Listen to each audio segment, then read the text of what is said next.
Hey guys, how's it going? And today I'm bringing you a replay and sort of ship review of the Tier 5 Premium Cruiser, the Marblehead, which is an American cruiser by the way. It is the premium version of the American Tier 5 Omaha, and it's basically the B hull of the Omaha that you can get in the line. And by saying it has the B hull, it means it still has two of its single turreted guns. So if you want to compare it to something like the Marblehead, it has two extra guns versus the Marblehead, which gets a slightly more powerful anti-aircraft armament.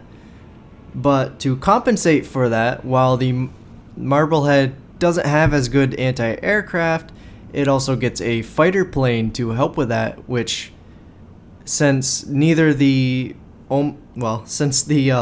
Marblehead or the Murmansk do not have the defensive fire cooldown ability, the fighter plane is actually kind of useful because it doesn't extend the range of the ship like it does on the Murmansk, but instead it will alarm the enemy's planes and cause them to spread out their drop more. And that can save your life sometimes because, I mean, even in a carrier, I'll target Omahas just because I know they can't stop my planes. But other than having the most guns versus the Murmansk, it also has the longest torps out of the Omaha class at 8.2 kilometer range. But when you are using these, you also have to remember that they are extremely slow. And it's just massively slow when you're using them. So really they're kind of close range, maybe trail them out, see if you can get some hits at long range, but you're probably not going to hit anything. And as you can see here, Nirab, who sent me this replay, is displaying exactly how you play the ship. You sit there, you turn in circles, you try to expose your broadside as little as you can, and you use all your guns to their maximum efficiency. The Omaha class has the smallest guns at Tier 5, but they're very, very fast rate of fire, and they're very fast, they're not just fast shooting, there are a lot of them. So yeah, you can sit there and do the circle of death, like people like to call it, and just rain shells down on your enemy. And while its HE does not have a huge amount of fire chance or a huge amount of damage, you will still do enough to piss off those enemy ships. And if you ever do get in a duel with another cruiser, the Omaha's AP is actually really good. Especially if you can catch that one player that likes to go broadside to you and you can just eat his citadel away. And as you can see here, he's already gotten a citadel at long range, which is something, well, I don't usually spam AP out of this at long range just because of the penetration of it. And the arc isn't amazing. As you can see here, it can be kind of hard to aim with it because the shells arc up so much. It's not like the 203s on the Furutaka or the, I think they're 180s on the Kirov, who don't have as much arc and can penetrate through the armor on the side of a ship. Belt armor, there we go. It's a little late at night, so you'll have to excuse me for the mishaps that I have when I forget words and stuff. But as you can see here, there's a fire on that Wyoming, which is really good because battleships are probably your worst enemy when you're in an Omaha class cruiser. Since it is a light cruiser, they will penetrate you from the front. You can angle your armor all you want, they're still going to do damage to you. And if you go broadside to them, well, you might as well sign your own death certificate because you're gone. They're just going to eat your citadel alive. But Nirab here is going to continue to pour shells into this poor Wyoming class as he burns, and there's another fire for him, which is always a good thing. And what is that Omaha doing? He is broadside on, sitting on the border. Which Nirab is just loading the AP. And of course, apologies if I'm getting the name wrong. Nirab, I'm not quite sure how you want that pronounced, but I'm doing the best I can. Now, will that Omaha just go broadside enough so that the AP can get into his citadel? He almost is. Oh, he turned out. Nothing there, but come on, a little bit more. And you can see Nirab is starting the circle of death by turning his ship and starting to use all the guns. This ship is very good at that. Even forward on, you can just wiggle side to side and get a lot of your guns firing forward, since it's got that double turret in the front and then 4 single turrets that can back it up. And as the circle of death continues, enemy Omaha goes broadside, but sadly all the shots miss. So, not a good thing. It seems the shots are going a little bit low. Come on, you can hit that. It's just another Omaha. There's one hit, didn't pen though. Like I said, once you get probably about past 10-11 kilometers, the armor piercing out of these isn't super amazing, so it's not always reliable. But when you're in brawling range of another cruiser who decides to go broadside to you, you'll eat them alive. There's no doubt that you should be shooting the AP out of this at close range.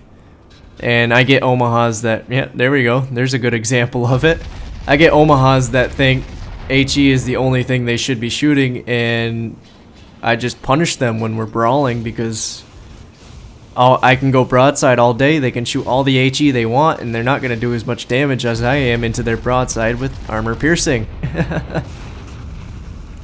And this poor little Kuma starting to figure that out. He's angled a little bit away now. AP is still raining down on him, but we're taking hits too from that little destroyer to our rear. And that's an Islyevov. It is the tier 4 Russian destroyer, which has actually really good guns. But we gotta go chase down this mine cause, which is going after the carrier. The only issue is he's a long ways out, and our guns do not have a good arc. When you're fighting a destroyer, you definitely kind of want to be closer to them, and you want to be using that maneuverability that the Omaha class has to avoid the destroyer's torpedoes as you get close and get your guns within a very effective range. But he is landing some decent hits. Sadly, well, he's using armor piercing, which I would have switched just to see if I could take out some of the torp launchers and save the Suiho. But the Suiho kind of stuck himself in the corner and paid for it. But that Mine Kaze is now getting pretty close to us, and he's taking some good hits. So maybe we can get a good shot into him. And here's where you definitely switch to HE. I'm not entirely sure why Nirab didn't, but since it's getting the job done, and the friendly team finished it off pretty well. But since it kind of was getting the job done, can't really mark him on that. It's not stupid if it works. But he's still got those enemy ships behind him to deal with. And the enemy team has 2 caps, and they're up about double the points, which is not a good thing. So where are we going to make the plane next? He still has all his guns. He's got more than half his health, so he's still in pretty good fighting condition. Still got all his planes. Sonar in case any of the destroyers decide they need to hide in smoke. You just gotta find a nice target to pick on, and hopefully just utterly decimate with citadels and stuff. So where are we gonna take this? Detected. I'm thinking that's the Islyevov detecting him from popping in and out of the smoke over there. But we'll find out pretty soon because Nirab is heading for that sea point. And that's where at least 2 of the enemy ships are. And there's a battleship just a bit north of it who is overwatching. So we shall see how this works out. Hopefully he can get that point capped, or hopefully the team behind him decides to unbunch and follow him into the fray. Ooh, there's the enemy Omaha. Back near the border again. Let's see if he wants to play again.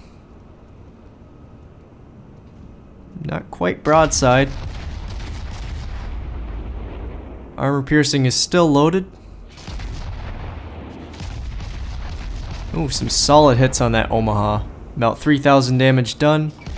That Omaha is a little bit worried now. He turned slightly. Oh, there's the Eslyavov. Those destroyers can be scary because they can Citadel pen you.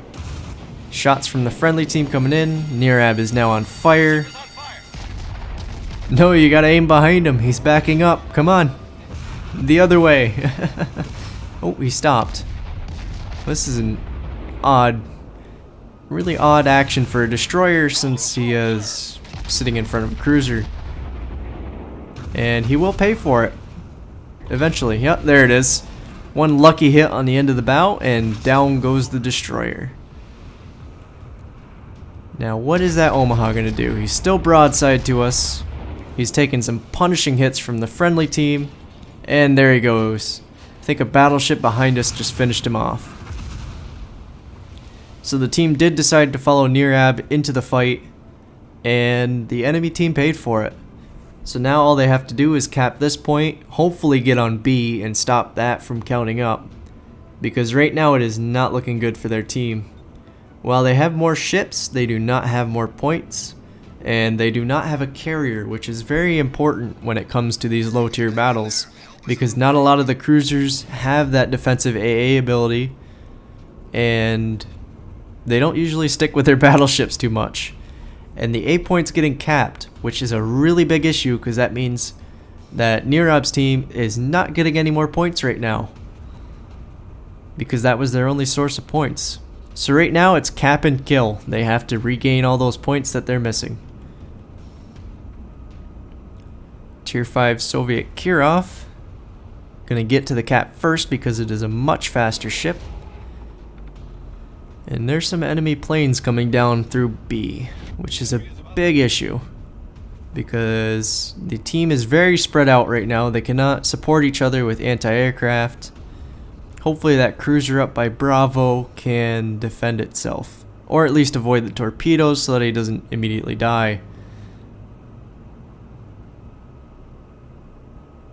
It's a Svetlana, which is the tier 4 Russian cruiser. And it didn't make it. Russian cruisers not known for their turn radius. Or their anti-aircraft. It's not great. Let's put it that way. The Mikhail Kutuzov is probably the exception for that line for their anti-aircraft. I mean, it has good DPS, I'll give it that, but it does not have the range to support it. It's definitely not a Des Moines, which is basically a no-fly zone in the middle of the ocean. But now they have a point source. The enemy team is still up 400 points, which is a very, very big deficit. And as the friendly team is saying, the CV will kill them if they let him have a chance to. And there's that Wyoming that is still alive. Still kicking. Which I did like the Wyoming. It was a fun ship. Tough little bird. Did not like the New York just because of the ships it saw. It didn't have a very good ability to run away from stuff if it got in a bad situation. But a friendly team is now focusing this Wyoming as it is the only thing that they can see, which is a great thing for Nirab because it means this Wyoming has to either turn or sink. Meaning less guns on him, more chance of him surviving any salvos that are launched at him in the Kirov. Because we all know that Wyoming is going to look straight at these two for targets. And there's the shots. Looks like they missed. Yep, they missed slightly behind Nirab. Friendly team took down the Wyoming. Looks like he basically burned to death and the friendly ships backed him up. And here comes the other enemy Wyoming. So great news upon great news. That guy is not hurt too much. But I believe that is a stock Wyoming. So that helps our chances a little bit more. And Nirab and the friendly Kirov are doing a great thing here. They're charging right into B.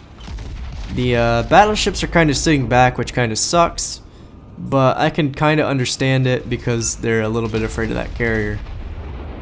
But that doesn't give them the cruiser's anti-aircraft to help them out. So, I don't know. I guess I guess that's their choice. And Nirab took a decent hit there from the Wyoming, so one more good hit and Nirab will sink to this Wyoming. So somebody's got to kill this guy before he gets a good salvo in. Here comes the shots. Wiggle that wiggle that Omaha. Use that maneuverability to dodge the shots, and oh shit, here come the carrier planes. Shots from the friendly battleships coming in. Wyoming is still on fire. Carriers dropping torps, dropping the bombs, trying to stop the cap. Nirab's fire kills the Wyoming, but sadly, his ship goes down with it. To the enemy carrier planes, I do not think his scout fighter was up. I don't know if it was on cooldown or not. I'd have to go back and double check that. But it looked like the carrier wanted him dead. And like I said, they don't have an amazing amount of anti-aircraft on the Omaha class. And so if a carrier wants you dead, you're probably going to die unless you're really, really, really good at dodging torpedoes. But now it's 3 ships versus 1 because the friendly battleship sunk the enemy cruiser that was trying to sneak around the back. And they're still down 300, 250 points. So they need to stop this cap or kill that enemy carrier in order to win. And it's looking in the carrier's favor because all he has to do is sink that Kirov because he'd be the first thing to cap. And then he's got the battleships to play around with as they try to catch up. And basically he's got a bunch of ships in front of him that don't have any anti-aircraft to bother him with. So we'll have to see what that carrier decides to do. If he can get a good hit off on this Kirov, the game is over. But if he can't, the Kirov will stop his capping, or will stop the enemy team from getting any points, and will almost guarantee victory. But the thing is, if the enemy carrier sinks 2 ships, or yeah, I think it's 2 ships. If the enemy carrier sinks 2 ships or survives for 2 minutes, he will win just on points alone, whether it's getting to 1,000 or having more points. And here come the carrier's attempt at stopping this cap in the form of torpedo bombers.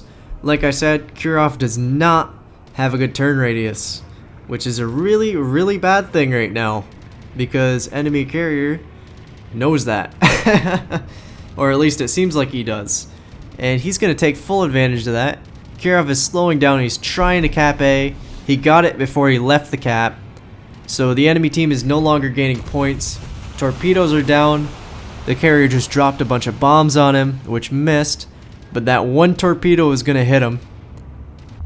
And there it is. Russian cruisers also have no torpedo protection, so they take full damage from torpedoes. At least at the low tiers they do. I'm not quite sure about the high tiers.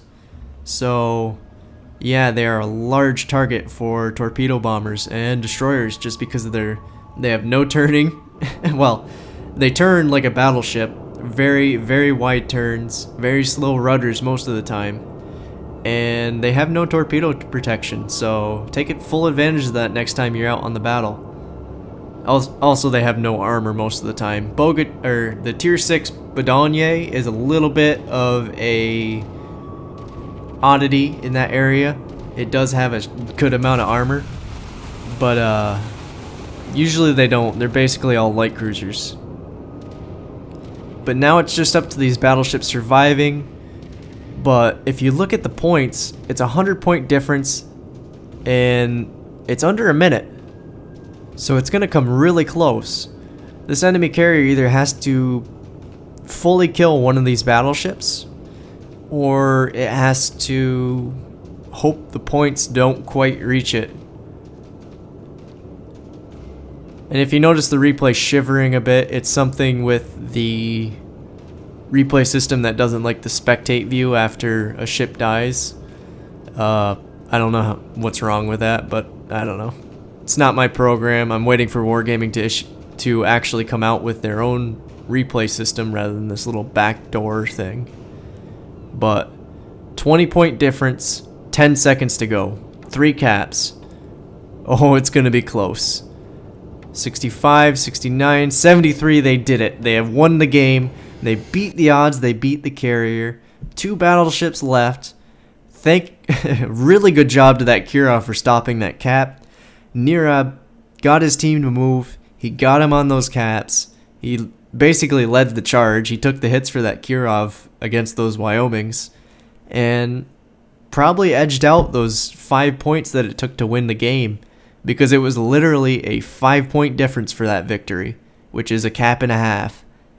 And that's just amazing. If you think about it, if they had gotten on a cap a second later, or they had been reset at least once, they would have lost this game just on time, because they would have never caught that carrier.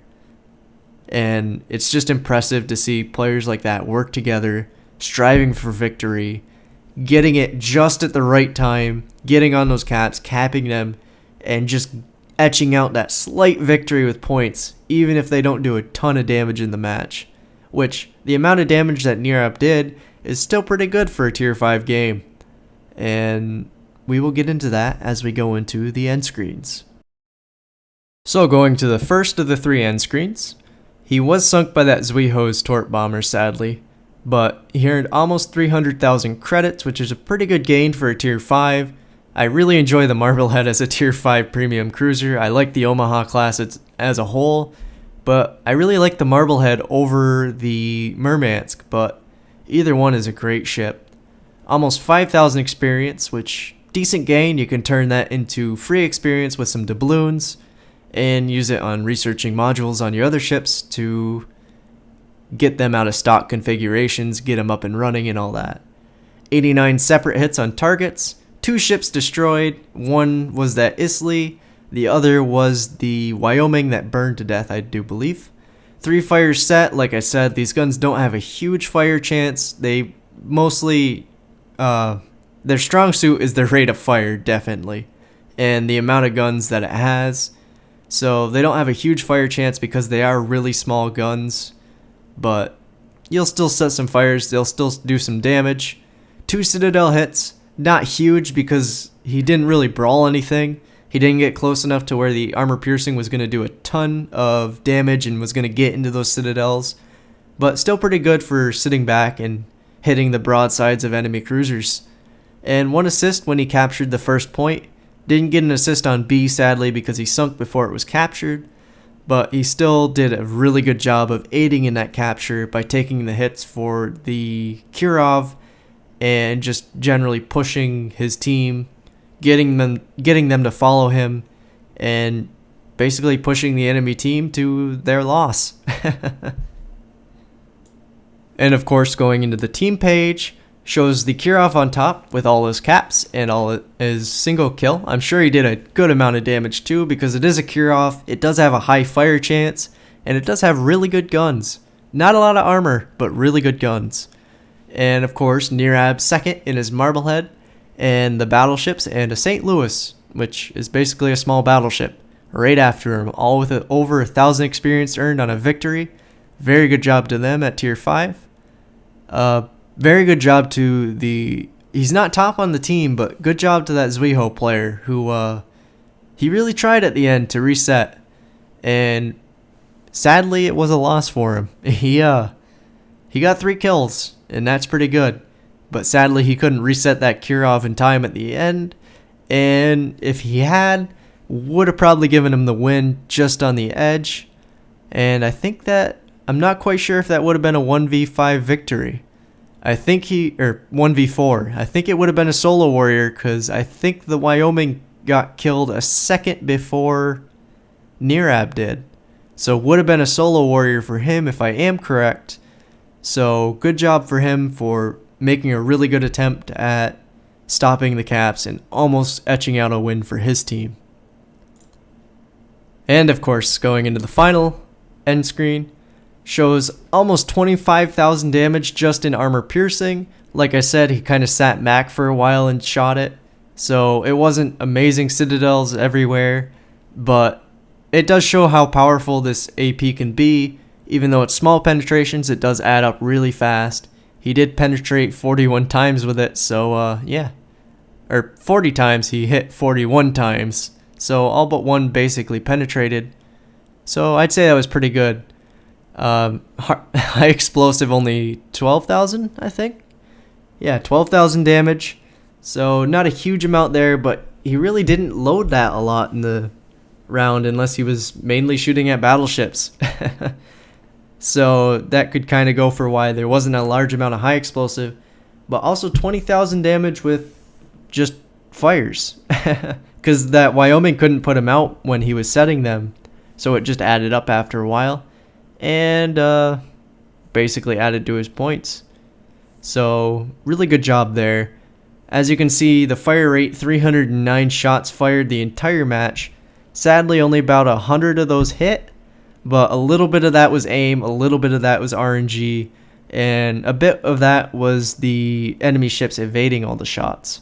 So, like I said, this cruiser relies heavily on its fire rate in order to get shots in. And basically overall, would I suggest this ship to buy? Well, if you enjoy the Omaha class and you want one of the two premiums, I definitely suggest the Marblehead. If you like sitting back a little bit more rather than having all the guns that you can get up close and brawl with, I definitely suggest the Murmansk. It's the Russian version of the Omaha class, and it gets a spotter plane that increases its range, so I definitely suggest that if you like sitting back a little bit more. But I do like the Omaha class. I thought it was a very fun Tier 5 cruiser. Hope you guys enjoyed this video. Hope you find it useful in some way, shape, or form. And have a great day.